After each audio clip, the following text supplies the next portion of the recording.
Hello students, welcome to Adarsh Vidyalaya निपाना. विद्यार्थी मित्रांनो, या आधीच आपण इट्स अ स्मॉल वर्ल्ड ही कविता अभ्यासलेली आहे. आता वेळ आहे ती या कवितेतील इंग्लिश वर्कशॉप सॉल्व करण्याची. चला तर मग आता आपण सोडवूया इंग्लिश वर्कशॉप. या वर्कशॉपमधील पहिला प्रश्न असा होता की कविता वाचा आणि पाठ करा. त्याची लिंक मी तुम्हाला पाठवलेली आहे. Then next question is note down pairs of rhyming words from the extract. Add one more rhyming word to each pair. Answer: tears, fears, cheers, share, aware, care, sun, one, run, divide, wide, hide. Then next question. Guess and discuss the meaning of the following lines. आपला तिसरा प्रश्न असा आहे की आपल्याला कवितेच्या काही ओळी दिलेल्या आहेत, त्या ओळींचा अर्थ आपल्याला मांडायचा आहे. First line is it's a world of laughter. Means the line it's a world of laughter means that laughter can be heard in any corner of the world. It means that there is happiness everywhere. या ओळीचा अर्थ असा की जगाच्या कानाकोपऱ्यांमध्ये आपल्याला लोकांच्या चेहऱ्यावरती हसू दिसून येते, आनंदी लोक दिसून येतात. याचा अर्थ असा की जगात सर्वत्र आनंद आहे. Then next line, a world of tears. The line a world full of tears means that every person cries at some point in his or her life. Tears which translate to sorrow and pains can be found in every corner of the world. की ज्याप्रमाणे जगात सर्वत्र आपल्याला आनंद दिसून येतो, त्याचप्रमाणे जगामध्ये दुःखी लोकसुद्धा आपल्याला दिसून येत असतात. जगामध्ये कानाकोपऱ्यामध्ये सर्वत्र प्रत्येकाच्या आयुष्यात काही ना काही दुःख आहे आणि ते दुःख अश्रूंच्या माध्यमातून आपल्याला दिसून येते. Then next line, it's a world of hopes. The line It's a world of hopes means that no matter how bad a situation is, one can always find a will to survive. There is still hope and goodness in this world, no matter where we are.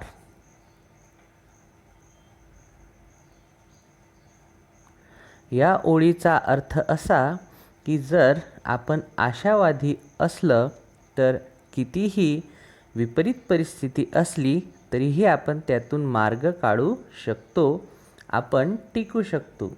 जर आपल्या आशा पल्लवीत असल्या, आपला चांगुलपणा हा आपल्याजवळ असला तर आपण जगात कुठंही असो, आपण सदैव विपरीत परिस्थितीमध्ये सुद्धा मार्ग काढू शकतो. Then next line, and a world of fears. The line and a world of fear means that everyone in this world has some or the other fear. It's not a completely safe world. There are danger and negative things happening all the time, which may vary from place to place.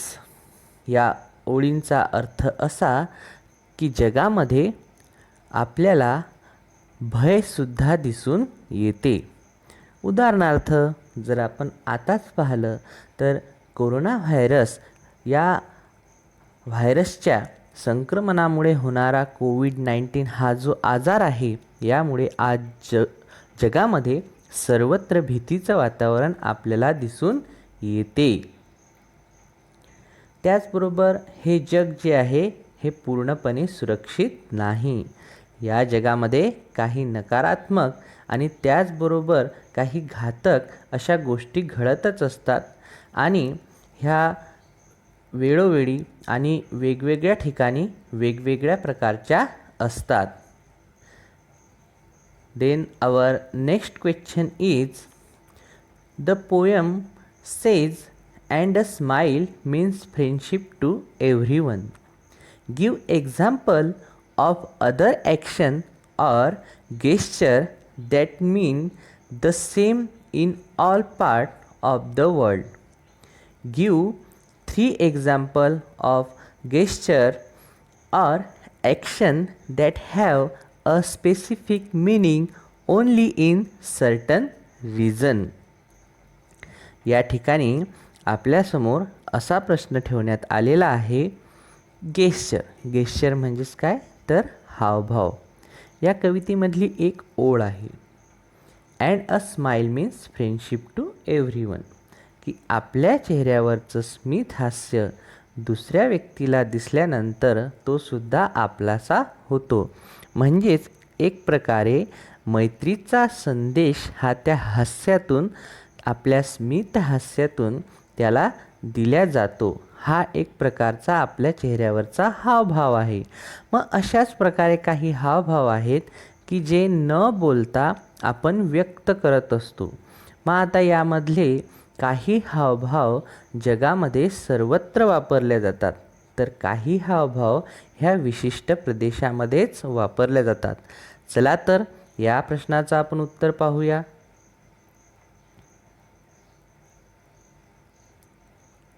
Action or gesture that means the same in all part of world, की जगामध्ये सर्वत्र वापरल्या जाणारे जे हावभाव आहे की ज्यांना शब्दांची गरज भासत नाही, अशा प्रकारचे काही हावभावाबद्दल आता आपण चर्चा करणार आहोत. Clapping. Clapping is use as a form of appreciation और अप्रूवल, की एखाद्याला प्रोत्साहन देण्यासाठी, सकारात्मकता दर्शवण्यासाठी आणि रसग्रहणासाठी आपण टाळ्या वाजवत असतो आणि जगामध्ये सर्वत्र या प्रकारची कृती जी आहे ती केली जाते. Then next shrug. आता श्रग म्हणजे काय तर ते पाहू. A shrug in bracket lifting one's shoulders up bracket complete is widely use to. Shrug या शब्दाचा अर्थ असा होतो की दोन्हीही खांदे वर करून convey that something is not understood or not non, की एखाद्या गोष्टीबद्दल किंवा विचारलेल्या उत्तराबद्दल माहीत नसते त्यावेळेस आपण दोन्हीही खांदे उंचावून समोरच्याला एक नकारात्मक अशा प्रकारचा प्रतिसाद देत असतो.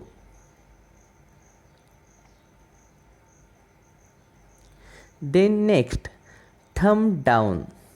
It is a gesture used to reject an idea or discourage someone for doing something, की एखाद्या व्यक्तीची कल्पना जर आपल्या मनाला रुचली नसेल तर तिला नकारात्मकता दर्शवण्यासाठी आपण थम्स डाऊन म्हणजे आपला अंगठा जो आहे तो आपण जमिनीच्या दिशेनं झुकवून म्हणजेच खालच्या दिशेनं झुकवून आपली मूठ आवळत असतो. यालाच थम्स डाऊन असं म्हणतात. त्यानंतर आता action or gesture that have a specific meaning only in certain region, की काही अशा प्रकारच्या कृती किंवा काही अशा प्रकारचे हावभाव की जे विशिष्ट प्रदेशातच वापरले जातात. नमस्ते. Namaste is use while greeting people in India, की जेव्हा भारतातले लोक एकमेकांसमोर येतात तेव्हा अभिवादन करण्यासाठी नमस्ते असं म्हणतात. आणि नमस्ते कसं केल्या जाते, तर दोन्हीही हात एकमेकांना जोडून नमस्ते केल्या जात असते. आणि आता कोरोना व्हायरसच्या प्रादुर्भावामुळे आज आपण जगात सर्वत्र पाहतो की ही पद्धत अवलंबली गेली आहे. Okay sign. आता ओके ही जी कृती आहे किंवा हावभाव आहे याबद्दल आपण पाहू. The hand gesture where the thumbs and finger are joint and the other 3 fingers are open is use widely to say okay. की आपल्याला जर कोणाला एखादी वस्तू किंवा एखादा व्यक्ती आपल्याला जर ठीकठाक वाटलं तर आपण काय करतो, तर आपला अंगठा आणि आपल्या पंजाचं पहिलं बोट जे आहे ते एकमेकांना जुळवतो आणि तिन्ही बोटं जे आहेत ते वेगळे ठेवतो आणि एक प्रकारचा 0 किंवा शून्यासारखा आकार तयार होतो आणि आपण एक अशा प्रकारे म्हणत असतो की हे ठीक आहे. But it symbols money in Japan. परंतु जपानमध्ये हे चलनाचं प्रतीक आहे. And 0 in France and Belgium. आणि फ्रान्स आणि बेल्जियम या देशामध्ये त्यांना 0 म्हणून ओळखल्या जाते. पहा आता काही गेस्चर म्हणजे काही ॲक्शन आणि गेस्चर ज्याबद्दल आपण चर्चा केली ते आता पाहून. सर्वात पहिले क्लॅपिंग फॉर ॲप्रिशिएशन, की एखाद्याचं मनोधैर्य वाढवण्यासाठी, रसग्रहण करण्यासाठी, प्रोत्साहन करण्यासाठी आपण टाळ्या वाजवत असतो. दे नेक्स्ट श्रग. श्रग म्हणजे काय, तर चित्रात तुम्हाला दिसत आहे की आपण एखाद्याला एखादी गोष्ट विचारली तर त्यासाठी नकारात्मकता जर त्याला दर्शवायची असेल तर तो दोन्ही खांदे वर करून असं म्हणतो की मला माहीत नाही. त्यानंतर थम्स डाऊन. एखाद्याला डिस्करेज करायचं असेल त्यासाठी आपण थम्स डाऊन हा साईन वापरत असतो. नमस्ते. भारतामध्ये 2 व्यक्ती एका ठिकाणी आल्यानंतर अभिवादन करण्यासाठी हात जोडून नमस्ते करत असतात. आणि हा आहे ओकेचा साईन. तर काही देश जसं जपान जो आहे, जपानामध्ये हे चलनाचं प्रतीक आहे, तर फ्रान्स आणि बेल्जियममध्ये 0 म्हणून हे वापरल्या जाते. ते next our 5th question. The following sentences were heard in school on the first day. Use this expression to prepare simple conversation between 2 or more speakers. You may use the same expressions more than once and add your own lines from pairs or groups and present the conversation in the classroom. की आपल्या सर्वांना माहिती आहे किंवा आपण सर्वजण जे आहे ते अनुभव घेत असतो तो शाळेच्या पहिल्या दिवसाचा. की शाळेच्या पहिल्या दिवशी आपण आल्यानंतर आपल्या कानावरती कोणत्या प्रकारचे शब्द पडतात किंवा शाळेच्या पहिल्या दिवशी आपल्याला काय अनुभव येतो यावरती आपल्याला एक छोटासा संवाद तयार करायचा आहे. चला तर मग पाहूया अशाच प्रकारचा शाळेच्या पहिल्या दिवसाचा संवाद कसा तयार करायचा. आता या ठिकाणी आपल्याला काही एक्सप्रेशन्स दिलेले आहेत. जसं hello, hi, I am, how was your journey to, how are you, it's nice to be back in school, meet my friend and we had so much fun together, so nice to see you again, this is, we went to in the vacation, how was your holiday, I spent my holidays at, I am so glad to see you all, how did you spend your holidays, I am new here, my name is, what's yours, अशा प्रकारचे काही आपल्याला expressions दिलेले आहे. यामध्ये आपण आपल्या स्वतःच्या वाक्यांची सुद्धा भर घालू शकतो आणि एक संवाद तयार करू शकतो. तर चला आता पाहूया एक छोटासा संवाद. Conversation. Arya, hello, my name is Arya. I am new here. What's your name? Bhavik.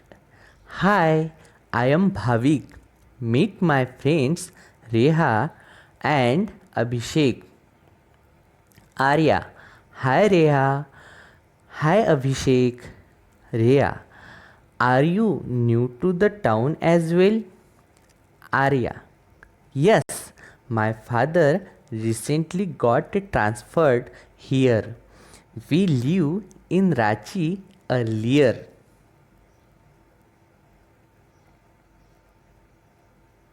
Abhishek. Even my uncle stay in Ranchi. I have been to the place once. Arya.